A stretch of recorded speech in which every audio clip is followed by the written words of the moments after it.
This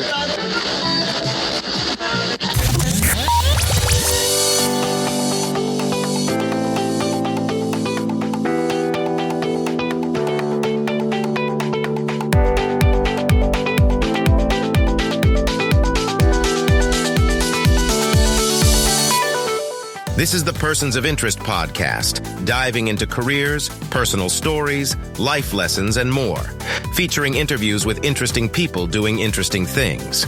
And now, here's your host, Derek Dockett.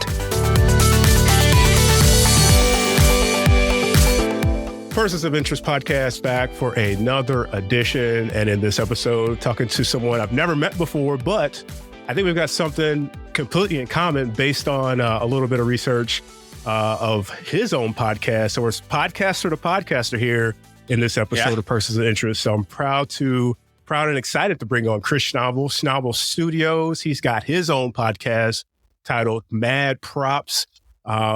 Chris, when I found you on Reddit, of all things, I discovered, I think this guy's podcast has sort of the similar idea that I do with mine, interviewing people with different backgrounds, different skills, abilities, whatever you want to call it. What's been your experience with the podcast world as you've been doing it so far? Yeah, so thank you for bringing me on. First of all, of course, I got to thank you for having me here. I've had a lot of experience with stuff like this, different experiences. It really all started. I used to host a college radio show where we had a lot of guests. We had like Hannibal Buress, H. John Benjamin, Waka Flocka, the late Aaron Carter, like me and my friend Joe Brown, and Nikki and Ace. We used to host this show.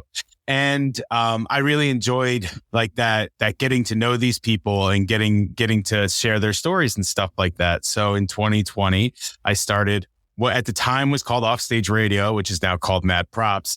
It was a playoff of a independent documentary series I did called Offstage. But I'll get into why I changed it in a second. But I started doing, it was like informational stuff. It was with IZAG Radio, which is Gonzaga's radio station to start. And it was really just the same thing, bringing people on, letting them tell their stories, like learning things from them. And then when I graduated, I decided I wanted to still do this. Like, this is fun. I really enjoy this.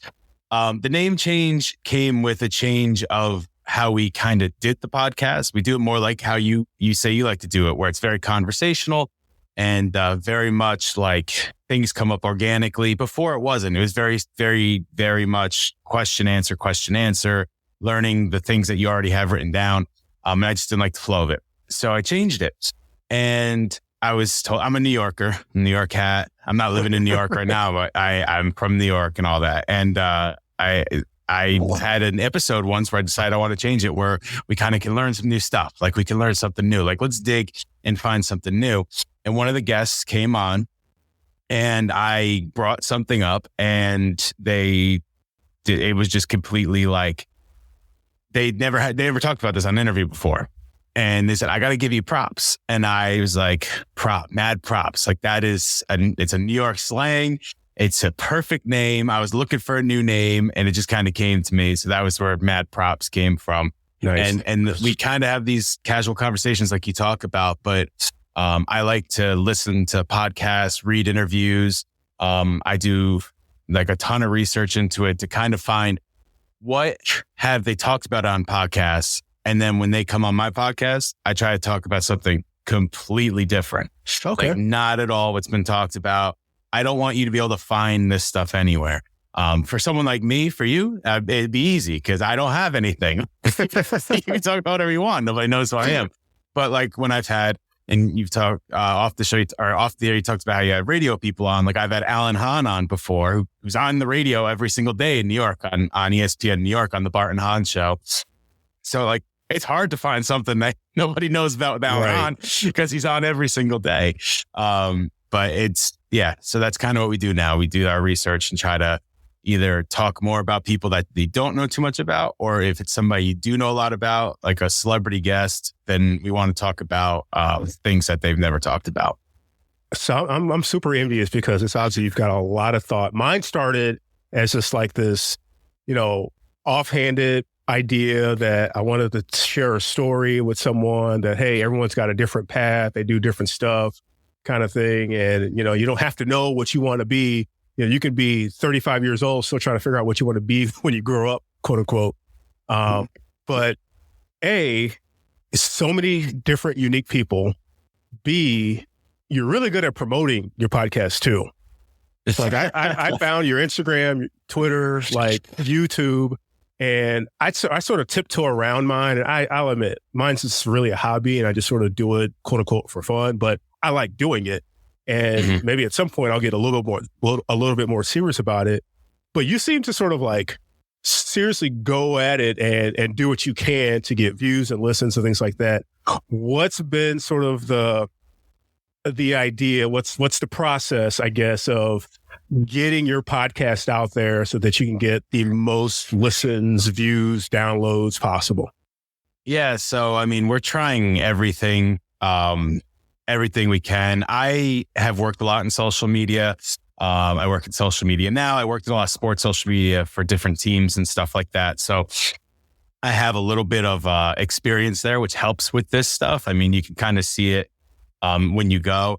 The stuff you're talking about, we didn't really get serious until that Alan Hahn episode, which was at the end of last year. So if you scroll past that, you'll be like, wow, it's a completely different page on Instagram. But the thing behind it is we just want, if we have a guest, and one of the things we pride ourselves on is we get big guests. Like we've had we had Darren Nefsey on, who wrote Star versus the Forces of Evil, huge Disney show, second woman creator in Disney XD history. We got Jim Obergefell on, who Obergefell versus Hodges is what legalized gay marriage, and he came on our podcast. Like we get people that are major players sometimes. Yeah. And if you're going to have somebody like that and they're going to go now, social media is the way you promote. Like that is how you promote your podcast and stuff like that. I always say if I could promote without using social media, I would. I can't stand doing the social media just because it's so tedious and everything. And there's so much that goes into it. But if we're going to get people, anybody, whether it's somebody that's a name that's really big or someone that's not sure. Like I had my latest guest, Kicks by Kenna on Instagram. Yeah. She's a shoe artist. She's an up and coming shoe artist. And she's going to look at my Instagram. If it looks terrible, like she's going to be like, well, who is this person? We don't have a lot of followers. We have 100 and whatever followers. So like, you're going to look at it, 100 followers. It doesn't look cleaned up. It doesn't look like they know what they're doing. Why would I do this? No one's going to go listen to 50 episodes that's going to come on as a guest. They're usually not going to listen to any episodes. They're just going to kind of see what you put out there, how you market yourself. And however you're going to market yourself is how you're going to market them as well. So that's kind of where the picking up the social media came from. When Alan Hahn was coming on, I talked to my part-time, I don't really have a producer, but I do have some. When I have big guests, I have one that does come and produce the shows. And I was talking to him. His name's Joe Brown. He hosts the Oko Pokemon podcast. It's fantastic. If you love Pokemon, go Oko. VGC Pokemon podcast. Definitely go check that out. Sorry to plug that, but it's so great. And Joe is the man on there.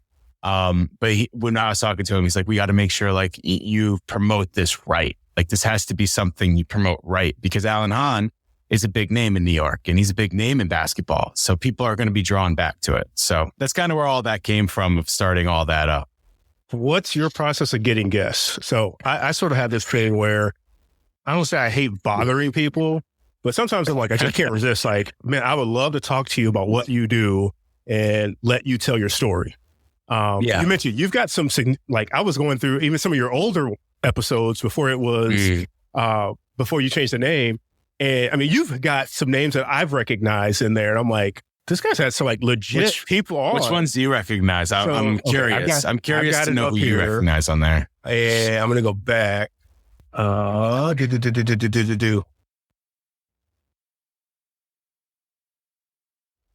I recognize Dan Hughes, WNBA coach. Yep. Great guy. I love Dan Hughes. Corey Kispert.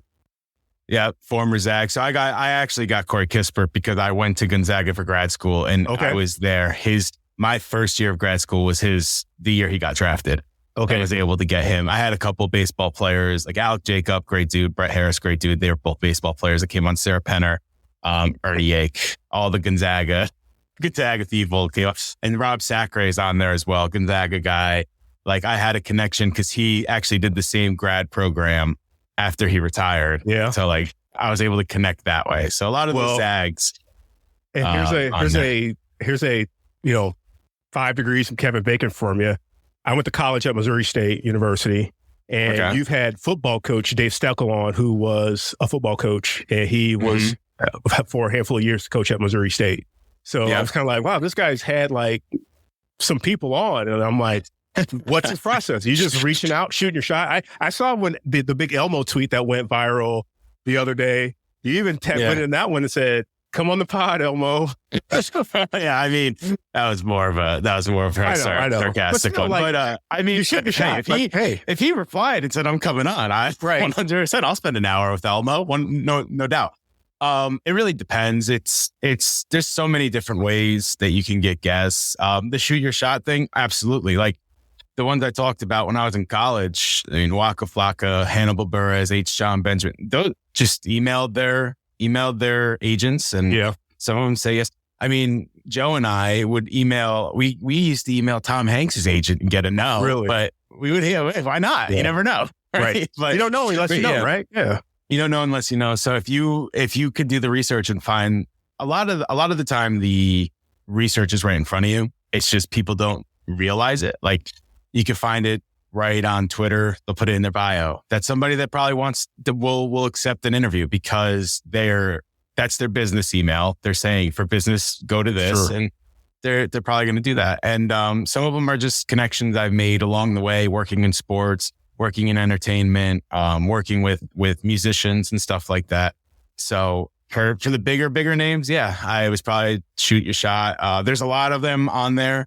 I won't say which ones because I don't know if they're private or public on there, but some of them are LinkedIn people that I connected with. And I went on LinkedIn. Dan's very big on LinkedIn. That's the one. That's one of those that I just reached out on LinkedIn. I said, "Hey, do you want to join?" Like, it was that pandemic season he couldn't do. I really wanted him to talk about that. And he's a legendary coach for the Seattle Storm. So legendary coach in WNBA. I mean, he's one of the first WNBA coaches. So I definitely wanted to talk to him. And so the process really is just if you look into this person, really, it could be long research. It could be short. Some of them you'll just look up and you'll find it right away. Other ones, it does take a minute. Like it takes a little time to really dig in and find it. But if you want to find somebody, you can usually find the right person to contact. Don't go look for I'll say right now, and this is not to protect anybody or anything. Don't look for their personal email because they're never going to get back to you. 1 and 2, if you're reaching out to their personal email, they probably don't want to jump. They're like, "Oh, this person has my personal email. I don't know who this is. It's going to go into spam." Reach out to agents and stuff like that. But we have some people we're talking to now that are bigger names, and it was just reach out to their agent. And if they're promoting something, sometimes it's all good. Like, podcast, sure. Got a book to promote. Let's do it. Awesome. I love it. I just keep getting similarities. I've got a background in college athletics as well. Worked for 8 years in college athletics for a D1 conference and just built up a number of connections, some that I'm still connected with to this day, thanks to social media, Facebook and Twitter, and you still interact with people. And I started doing my podcast before the pandemic, but kept those doors open because A, I love relationships and being able to let those people share their story is awesome. But B, I do what I can for those people as well because they've become great friends. And it's always good to call it a favor. Every once in a while, I was like, "Hey, I got this little podcast project. You want to hop on for 20 minutes?" Something like that. Yeah. That's always been my thing too. So like I said, I've had a number of folks that are, a lot of them within the sports world for mine, but similar in nature where I've definitely leaned on the connections built up from past experiences, things like that. So and the connections, like as we grew and as we had people on, people are more willing to talk to you, but then some of the people are afraid to use their connections with podcasts because you don't want to be a bother. Right. But I thank people like Frank Alvarez, who's a friend of mine I went to college with. Like he came on my podcast very early on. Frank Alvarez is the co-host of The Basement Yard, giant podcast, like top 10 podcast out there. It's huge. And he did a favor for me. He came on and it helped boost in the beginning and helped get viewership up in the very beginning. So like using if they're connected with you and they enjoy you, they'll help you out. You can't be worried about, and this is the one thing I say to everybody that wants to do something like that. the worst thing they're going to say is no. Right. It's the worst thing that's going to happen. Nothing worse is going to happen than a no. So why may as well. A no is the same as not reaching out. Right. So I always get the thing when people say, "Oh, you have a podcast." Everyone's got a podcast. And that the platform has grown. Like there are so many different ways of publishing a podcast now. There's so many different podcast platforms. I mean, it goes beyond just Apple and Spotify and Google. I mean, it's just exploded. It exploded years ago. What's your take on the landscape as a whole? Because I know I've learned it's a huge market. It can be tough to get discovered. It can be tough to get listens and downloads. I myself, and you might be the same way, I call myself a wannabe podcaster and a wannabe photographer and a wannabe visual media creator, but I know all these things. I just sometimes just tiptoe in the waters. But I take in a lot of podcasts myself on a daily basis outside of doing my own. And I feel like some podcasters do that too, because you find, man, I love hearing stories. This gives me an idea, gives me inspiration. For you, what's your take on the landscape? And are there any podcasts out there that you sort of take in yourself that I guess lead you down the path of inspiration? Sure. Yeah. I mean, well, first of all, I've become a huge fan of Good Pods, and this is not a paid advertisement. I just love this app. You piqued my interest in that too. I knew about it. I only tiptoed in it, but now I'm thinking of diving into it. But you can go ahead and go more into it. Definitely worth diving into.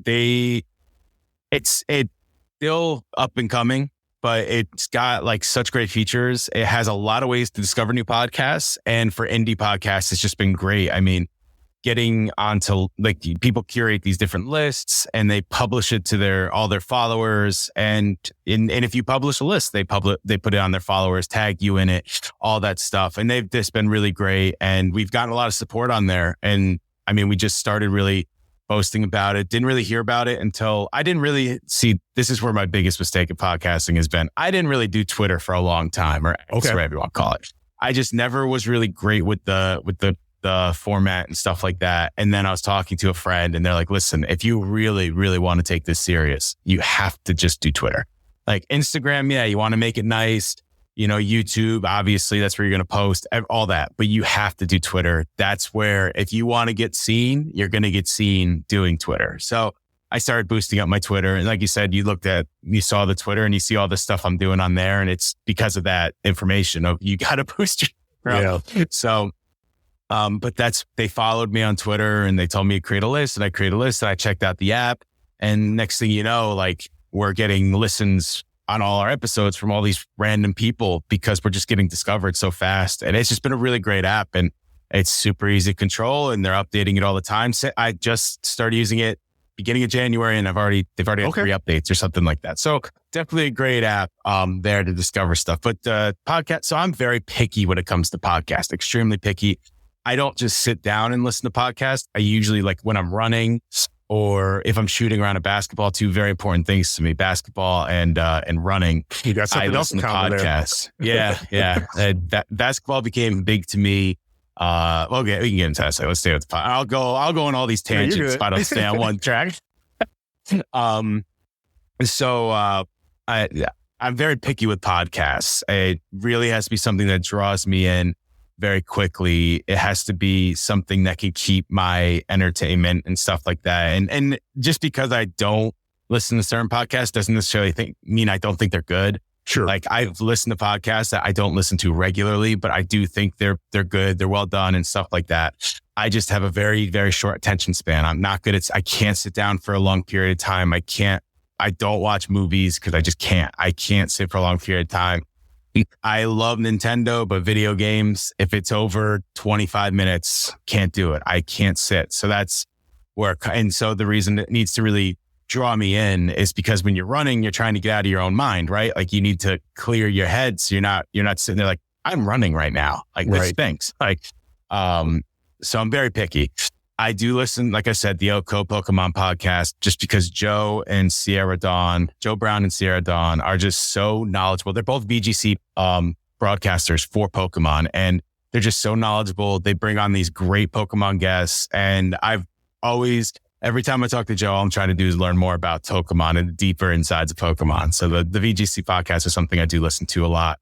And a friend of mine, he was also a guest, Zach Galia, made a very good social media podcast, which has been just someone that's trying to do more sports social media. I work in social media now, but like my ultimate goal is to work with a sports team.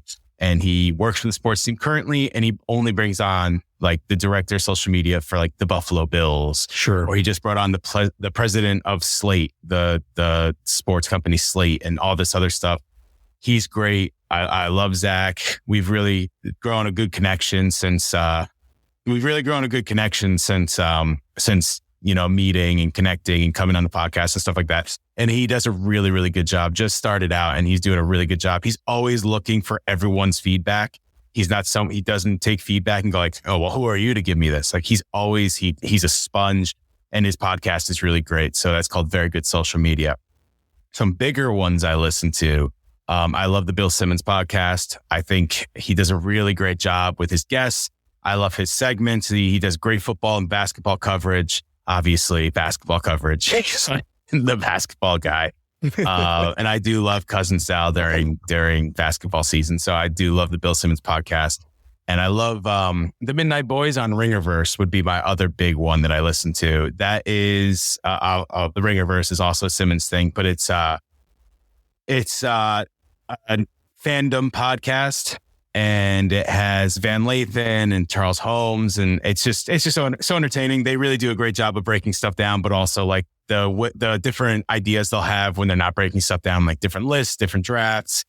Like they do court like who against who. It's just great. So those are really the four I would say I listen to the most. There's some other ones in there like Conan O'Brien and the new Daniel Tosh and a couple of the friends that I have, but those are the ones I'll probably listen to the most. Nice. I like it. I've got my tastes are all over the board. I don't do a ton of hardcore sports talk. Most of mine are, I need something just to take my mind away or something that's, background noise while I'm working that I don't have to concentrate on it. But if they say something, I'm like, what do they say? Why are they laughing? And I can go back and listen to it. Because believe it or not, like I don't mind music, but it's just like I'm not that tied into it. I'd rather have something a little bit more thought provoking. So I actually go back and I find ones that I love finding older podcasts that they may not have uploaded an episode in forever, but it's interesting for me to hear, and I can just go through all of them. Case in point, I just finished the JFK podcast. I'm history nerds a little bit, and I was kind of like, wow, this is intriguing. And I just blew through it. Like they were, 25 to 35 minute episodes, perfect for a run. And it was a topic that I was interested in. Yeah. I'm a big history guy as well. I'm a big history guy. I bought YouTube Premium for a long time. I can get into the basketball thing now because it kind of ties in. So I used to weigh 450 pounds and I lost over 200 pounds. I'm now about 220, 230-ish. Okay. How'd you do that? Now we're getting on sidetrack, but I got to know. Yeah. So I started the workout after I got into Gonzaga because I was going to be a GA. I was going to be a baseball GA, and I was 450 pounds, and you're not going to be going out there taking ground balls, showing a D1 athlete what to do when you weigh 450 pounds. It's not going to work. So I started to get into what I call baseball shape. Like I didn't expect to lose 200 pounds, but I did it. I wanted to get into baseball shape. I wanted to lose some weight. And then boom, world shuts down, gave me more time. I was still working remotely, but it gave me more time to really focus. I was already on the path a little bit. So I got hurt right after the pandemic. I was doing throwing drills and I slipped and my legs went one way, but my upper body went the other way and actually tore my ribs.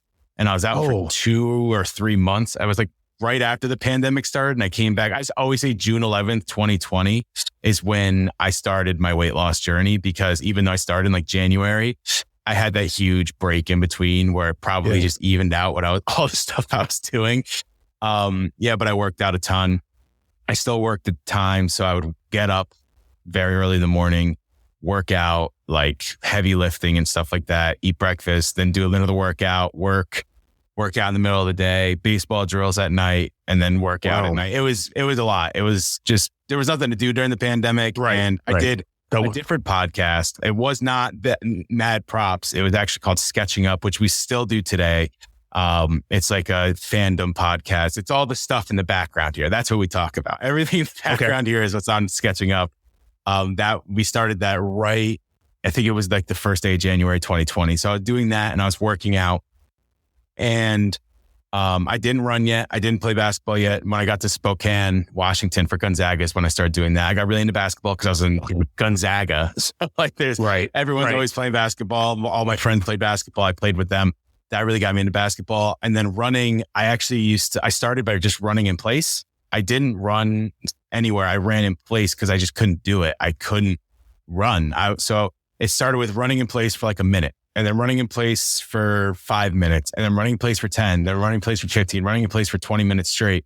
And then it would be like run from one side of the room to the other side of the room. And it could be like, the room could be tiny, but it was just these small steps into getting to a point where I can actually go run. And then it would be run 30-second sprints. And then it would do multiple 30-second sprints. And then it became run 1 mile, now run 2 miles. And now, today, it depends on the day, but I'll either run 3.5 miles or run 7 miles every single day. And it started with running in place and not running anywhere. And yeah, same with basketball. Basketball just started with just go shoot, go do something, get your heart rate up. And now I play almost every day. And I used to be the guy that hit the back side of the backboard and it flew away. And now I'm like usually somebody that people want on their team because I'm pretty good at basketball now. So that's pretty fun. But all of that, even though this is a much better story than what I'm about to say, I got Apple Music because I love history and I love documentaries and stuff. Okay. And I could never find a podcast I can get into, but I found a ton of them on YouTube that I loved. So I bought YouTube Premium because YouTube took away the ability to close your phone and listen. Right. And if I left my phone open while I was running, it would always switch to the next video. So I bought YouTube Premium for that reason. And I was like, I'm not paying $16 a month. So the first story was much better than that one, but that whole first story led to that because I would do it while I was running. I'd put it in my pocket or something and it would always skip. But it was because, like you said, like you're thinking and it's putting you in a different mind state. And that's really what I wanted. I can't listen to normal music. Like things I can listen to when I run, old pop music, put on some Britney Spears. I could go. I don't know why. I could definitely do it. I can listen to musicals. I can fully listen to a musical from front to end while I'm running. I can listen just things that aren't normal music. It's not something what's coming up, So, dude, that's what. So we can say this for off air, but so much in common. Like, so my running journey started similar to yours, where. So I didn't play basketball in high school or in college or anything like that. It was just more, rec leagues with friends, messing around, whatever. It was never awful, but I was never great either. And then, we all graduate college, go our separate ways. And I didn't play for a while, got a job where, I joined a old man Sunday night rec league, I guess I call it, where we just, a bunch of guys got together and played. And I say, oh man, none of us were that old. We were like in our, mid to late 30s or early 40s, whatever it is. And one guy got hurt. And so it was almost like, we're not playing this week. I was like, maybe next week. And then next week came, well, maybe next week. And we just never got back to it. And I'm like, I need to go do something. And it started where I went to a park and I just started walking. And when I was walking, I'm like, this is taking forever. I'm like, well, maybe I can run a little bit of it. Well, I'm going to fast forward because I've told this story to my listeners before, but that walking turned into maybe I can run a mile, walk a mile, run a mile, walk a mile. Okay, maybe I can run 2 miles and walk a mile. Well, this park is about 3 3/4 miles long. So it's like, well, maybe I can run 30 minutes straight. Let's see if I can do this. And one day I just went out and just about killed myself, but was able to do it. And it became, all right, so what is running all about? Like, how do I do this efficiently and good? And long story short, it came to, if I can run a 5K in 30 minutes, that's a solid baseline. And I didn't even follow a training plan. I just kept pushing myself and doing it. Eventually signed up for a 5K race, and that motivated me to stay in the shape to do it. and ran that race, did it in like 28 minutes and 59 seconds. So a minute under my personal cutoff. And from that point on, I've signed up and registered for at least one race a month. And that started, that was like 2018. The pandemic for me was, well, maybe I can do 100 miles in a month. So May of 2020 was the first month that I did 100 miles in one calendar month. And I've, that's become a little bit easier. Some months I don't always do it, but it's become a target of mine to at least get 100 kilometers, 62 miles. So my goals change depending on what's going on. But yeah, I mean, it's progressed now where I've run 2 half marathons. Last year's half marathon was a sub 2 hour. So I don't think I'm gonna be a marathon guy. That's probably past my max. 13's enough. But it gives you something to do and a way to stay in shape. But when I'm running, I don't do music often. I do podcasts often because I learned that the music will sometimes make me go faster, and I've learned more about running in terms of keeping my heart rate in a certain zone. So the podcast helped me slow down and just, I can get lost in what the conversation is and not, something mindless to think about. I like one of my podcasts I listen to on a daily basis, 4 sports guys that live in DC, and they talk about their kids. They talk about the Washington Commanders. They talk about how terrible the Wizards are, you name it, but they do it in a fun, jokingly kind of way. And it's like one of my favorites. So I enjoy that. They do like a 4-hour radio show. So their podcast without commercials, this is about 2.5, 2:45. But it's great. Like today was a 5-mile run, pop that on, and I'm good. So unless I need to go out and do some speed work, I'll throw in music for that. And the same thing you said, my music, it goes back to the music I listened to when I was in high school or in college. I don't know any of the music from current day. So it's awesome to hear somebody with that similar story and similar journey there. But that's mad props for you on the progress with the weight loss, because that's awesome. Yeah, thank you. I don't listen to most of that stuff, like musical stuff. I can. I've gotten very much into musicals. That's a whole different story. It actually comes with my podcast in Hamilton, but I got a lot into that. But like the old music, I don't really listen to that. But when I run, for some reason, that's what it has to be. It has to be like that pop from 1998 for some odd reason. It just works. It really does. I do the same thing as well. The Michael K show from New York or Bart and Hahn. I'll put those, they go in podcast form. And like, if none of the other things I really want to listen to are on, and it helps me keep up with New York sports as well. Right. So I'm like, all right, I'll do that because I'm not located in New York currently. So I need to keep up with it somehow. Yeah. Awesome. This has been a great conversation, man. So one other thing I want to ask you about before I let you go, and maybe we do a part 2 because this has been a great conversation. Sure. So I am curious about your thoughts. And like I said, your format seems to be similar to mine, where you get a guest on and you guys have a conversational podcast. What's your thought on the solo podcast? You ever sit down and just sort of get something off your chest and go at it? I saw one way back in your archives that you had in there. Yeah. But is that something that you do often? Is that something you experiment with? What's your thought for you in terms of doing a solo podcast? So I have experimented with it. It's funny you say that, and it's nowhere else have really talked about it, but I have been planning to do some mad props that are solo, just so we can get more episodes out. I'm thinking more story-based of like my career and things I've done and stuff like that.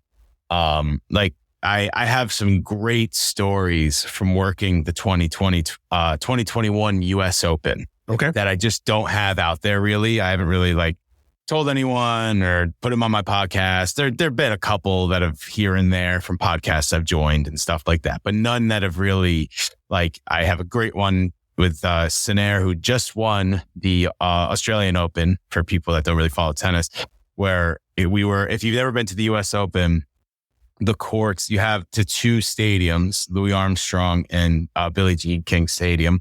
And then there are courts that are like set in 3s. So 4, 5, 6 are in the front, 7, 8, 9, 10, 11, 12 is like that. So we were on court 11. So in between, or court 12, which is like the last one before you get to the stadiums. And Schnabel just won. Schnabel, this is before, now he's even bigger, but at the time he was like still huge. Like he is a huge following. I would say you can fit maybe 800 people in this little spot. There had to have been 2,500 people there to see Schnabel. And so thing with these outside courts are there's no tunnels there. You have to walk through the crowd to get them back. Yeah. And I was a player escort. So that's about my job. My job was to get the player from the court to the stadium. And so there was no getting out of there. There's like 2,500 people standing at this little gate. There's one little gate to get out, and there's 2,500 people standing there. So I'm standing there with Yannick, and he's signing autographs, and he's looking at me, and I go like, dude, there's no way we're getting out of here. No way. He's like, so what do we do? And I'm like, you know what? You stay here. You sign some autographs. I'm going to go to the other side of the court. It's just a fence. And you give me your bag, everything. When you're ready, we're just going to go. We're just going to go. We're going to go to the other side and just take off. Because he didn't even want to go back to Billie Jean King, which is kind of closer. He wanted to go to the other side and go to like the players' lounge, which was way out on the other side. Of course, right? Why would he want to do that? So he's like, okay. So if he takes 5 more minutes to sign autographs, he's like, he takes his head, he's ready to go. I hop the fence. He hops the fence, and we start walking. And you just see this crowd. I wish you can get an aerial shot, because you just see this crowd start moving from one side to the other. And we're walking with a fast pace. We turn around, and it was like the Beatles getting chased. Yeah. They wanted to get to Schnabel so bad. So we're running, we're booking it across the thing. And I'm running as fast as I can. And I've been running at this point. So I have a little speed to me. I lost weight, all that. And I turn around, and Yannick's just sitting there, kind of a light jog. I'm like, dude, I don't need to run. You're the one that's going to get caught. So I ran across campus with Yannick Schnabel, who just won the Aussie Open. So stories that's like that, crazy. I think would be a lot of fun to put out there. But I gave that one to you. That one's for you guys. I haven't put the Raducanu story, which I won't recount here. I've said on many podcasts. I was basically the person that brought her team from the court for every single match she had during the US Open when she won, which is just like such a cool experience. But I haven't told the Yannick one. So you got the Yannick Schnabel story. And congratulations, Schnabel, for winning your first Grand Slam. I know you're listening. Maybe I'm a big fan. Yeah, tag him. I'm a big fan. I'm a huge Schnabel fan. I get notifications every time he has a match. And of course, when they're not in the US, 2:45 in the morning, I don't care. I watched, awesome. I did watch him versus, who was it, Medvedev in the final. Love Schnabel. Awesome. Well, man, this is great. Like I said, you certainly have a knack for the storytelling. So I don't know if you're going to do more solos. Heck, you inspired me. So I'm like, I've got some stuff from my few years of working in college athletics. Nothing that would, flame. It's just interesting stuff that, people would be surprised to hear about working behind the scenes and what it's like here in the Midwest. For, the conference that I worked for. Pretty well known, and I don't know. My next hope, and I'm dropping a hint here, and hopefully I don't know if it'll actually happen, but I'm hoping to get my old boss, who was the commissioner of the conference. He's now retired, and we shared some text messages. So we'll see if that actually happens, because he would have some fantastic stories to share, and he's the type of guy that you can just sit down, grab a drink, and so what's going on? And he was absolutely one of my favorite people to work with. He wouldn't say for, he'd say, you worked with me. That's definitely what he would say. But, sneak peek, knock on wood, we'll see if I get him on here. I'm on the show. Right. Get on here. I sent him a text around the holidays, and he was like, Derek, I'll do anything. Let me know. And I kind of didn't want to bother him, because that's the thing. That's why I asked you about your guest, process of getting people on. But he's like, let me know. I'll do anything for you. So we'll see. I will say, you say the bother thing. This is one thing I learned very early on. I'm glad I learned it early on, because it helped me with all the guests I get. I was told by an agent very early when I was trying that. So I reached out, and then I reached out again. And I don't like double emailing at the time. Now I'll do it. But what they told me is, I'm glad you did that. The email got lost. So like when you don't hear back a lot, it's not all, sometimes they just ignore it. Sometimes they're like, okay, we're not, no. But other times it gets lost. It gets lost in the emails, because these people, especially the bigger they are, they got a lot going on. So if you emailed them and it's all the way at the bottom, they're never going to get to it. So they actually were like, I'm glad you emailed me again. I was sitting on my desk. It popped up. I didn't see the first time. And then that guest came on. So like, you never know. Yeah. You never know what's going to happen there. I love it.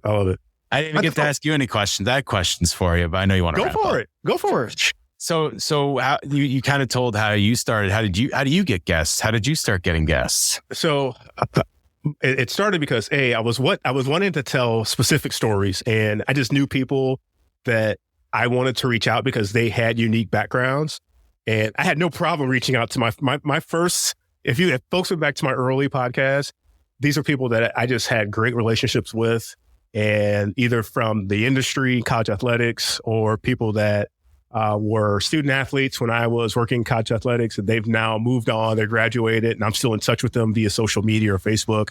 I had no problem just shooting them a DM or an email or whatever and say, hey, will you come on and talk about this and that and the other? And, they're like, how much time do you need? 30 minutes, an hour tops. And it just kept going and going. And it got to the point where when the world shut down, when I was cranking out an episode, 2 or 3 a month. Now I'm probably, I want to be 1 or 2 a month at the very basic minimum. Sometimes, I was in, few and far between that. It just changed out. But I just started making a list of, I would love to have these people on because they're interesting to me and I think they would be interesting to other people. B, I made a list of, I would love to talk to that person that I've never talked to. So I just had these 2 different types of things, and I had a way of getting connected to them via social media. So it was easy for me.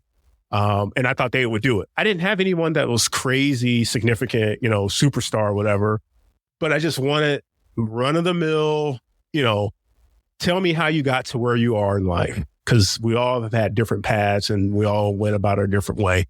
So yeah, it was just a basic shoot a DM, shoot an email.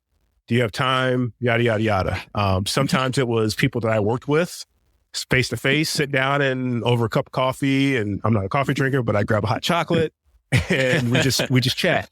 Stop by, the office, come by their office, whatever. And just love doing it. And it became when I was working in a school district, I asked the communications director at the time, hey, I would love to do this for the district. And she goes, this is a great idea. So I started interviewing awesome students, teachers that are winning awards, and just loved doing the conversations. Just loved the conversation. So yeah, there's no science behind mine. And like I said, I say the bother thing. That's the one hang up I have that I got to get over, because there are some people that I've had on the list for a while and I just say, I'm bothered. I'll leave them alone. But if it's bothering them, they'll say no. If it's bothering them, they'll just say no. Right, exactly. And you say that, excuse me. I had a recent guest, one of my favorite guys, media guys here in town. He always shoots me an email and says, hey, can you design this graphic for me? Something like that. We go way back. So I listened to his radio show and I still listen to his podcast and his radio shows. But I had him on a few weeks ago, a couple months ago. He's like, oh, I'd love to do this. This would be great. You could teach me some things because I'm wanting to get my podcast game up and you seem to know what you're doing. I'm like, well, I just love messing around and figuring out what works and what doesn't work. And as a graphic designer, that's my background.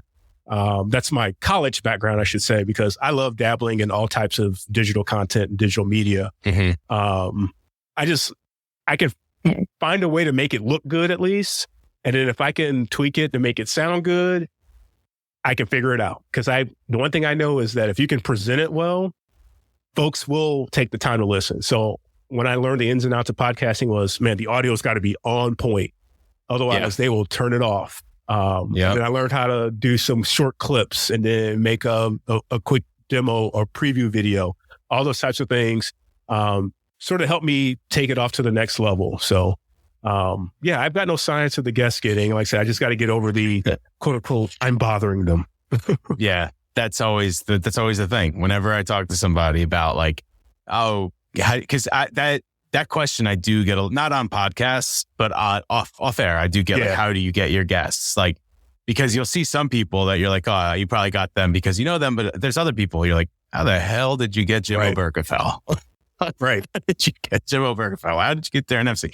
And it's just reach out and if they, I guess I always said, if they say no, it's the same thing as not asking. So nothing but positive can come out of it because there's really no negative. And there's sometimes big things can come out of it. I mean, when we were in college, we reached out to Taylor Swift's people. Now this was obviously this is 1989. So this is still, she's pretty high up there. Not where she is today, but 1989 was one of her top albums.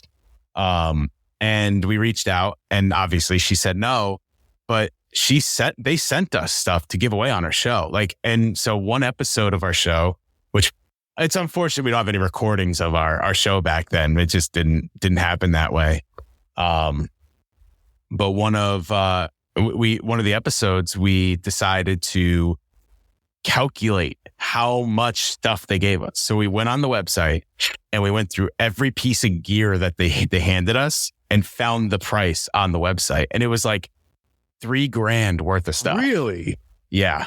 It was t-shirts. It was t-shirts, phone cases, pop sockets, the album, the 1989 album, the CDs, all this stuff. Actually, the album I kept for a long time, a really long time, because I was just wanted to keep it. It was my favorite thing of all of them. I gave away the shirts, I gave away everything else. And then one day, a close friend of mine and of our studio and stuff, like, her name's Casey Grennan, singer. She lives in Nashville now. She was out of New Hampshire at the time. We gave it to her for one of her birthdays because we're all so close. And they were so nice to us. They've done so much for us. And she's a huge Taylor Swift fan. So I did end up giving away that album. But that was my favorite thing of the whole thing. Yeah, it's like $3,000 worth of stuff and 2 boxes worth of it. Like a ton of t-shirts, ton of different stuff. So sometimes you may get a no and still get something good. Yeah. And it was crazy because they didn't tell us they were doing it. I just showed it to the radio station one day because our signature had the address, and the manager, the agent just sent it out. They just sent us a bunch of stuff. Yeah. That's cool. Yeah. Look, didn't ask for it. I haven't had anything like that, but I have had, some folks says, hey, I didn't know you do this. And I've made some other alternative connections thanks to the podcast. Some folks says, oh, here's a guy I want you to talk to, and, you could help them with your skill set, yada, yada, yada. So like you said, even when there's a no, you never know what path that could come out of it. Cause I have had some of that happen too, where there's been, some alternate connections made and some other things that have come through, even when someone says no. So that's been pretty cool. So never know what's going to come out of it. Like I said, worst that's going to happen, it's a no and you never hear from him again. Right. That's right. Worst, it's same thing as not asking. So cool, man. Like I said, this has been awesome. Like I had no idea. We just connected via Reddit, and you're next. You're coming on mine next. So be ready. I would love to. Speaking of, tell the folks how they could connect with you, find your podcast. I already got it. I found you on Spotify, and like I said, Good Pods I discovered. I'm like, man, maybe I should be doing this. Twitter, your Instagram, I found all that stuff. But for my listeners, how they can connect with Schnabel Studios and everything. Sure. So Mad Props Pod is on Instagram, Facebook, Twitter. That's where you're going to find Mad Props. And Schnabel Studios is Schnabel Studios on Facebook, Twitter, Instagram, TikTok, LinkedIn, YouTube. All of our podcasts are through Schnabel Studios, and we put it to that page. So if you go on YouTube and you search Mad Props, you'll find us probably. But if you search Schnabel Studio, you'll go right to the channel. So that's how you'll find all that. And like you said, you can find it on Apple, you can find it on Spotify, Good Pods, which is a great app. You can find it on there, on YouTube, anywhere you get your podcasts, you're going to find Mad Props. I also host Sketching Up, which is a fandom one. We talk a lot about animation, a lot about comic books. If you're watching, you can see my background. It's all that stuff. I love the Mike Tyson Punch Out, by the way. Yeah, it's actually the Mike Tyson Punch Out I got at a silent auction. I put the opening bid on it, so it's below value at this point, right? No one else bid on it, so I got it at the lowest value. But it's Mike Tyson Punch Out signed by Mike Tyson. Like, you can't pass that up. It's authenticated, everything. I was like, yep, I'm on it. So that's called Sketching Up. You again, just search Sketching Up or Schnabel Studios and you'll find that as well. And then if you want to just find me, just Chris Schnabel on everything, except for Twitter. I think I have an M in the middle because someone took Chris Schnabel by the time I got on Twitter. But it's just Chris Schnabel on everything, and you can find me there. And that's where you're going to find me. Cool. I'm definitely going to put all that in the show notes so folks can just get direct links and whatnot. And I'll throw it in the YouTube description. I'm starting to do that too. Like I said, I was always just an audio only, but I'm now like, well, they introduced the RSS feed. So I'm like, well, that just does the graphic with the audio. I'm like, well, if I have the capability of recording video, I'm like, why not? I can do some decent stuff with video. I've got the skills. So I'm going that route too. So folks will be able to find that there too. And I'm going to create a graphic and everything for that. So I really appreciate this, man. This has been super fun. Oh, yeah. Thank you for having me on. I think with the video, by the way, what's great about it is it's easy to make clips. Yes. It's so much easier to make clips than audio only. Thank you for having me. It's been a lot of fun, and I appreciate you. And like I said, you're coming to mine next. So anytime, you name it, man. I would love to. Awesome. Thank you. Thanks for listening to this episode of Persons of Interest. This podcast is a personal project with the goal of sharing stories that might inspire others to create their own path. If you enjoyed this episode, please leave a rating and review on your favorite podcast platform. If you have a guest suggestion, you can reach Derek on social media at @DDocket. Thank you for listening to Persons of Interest.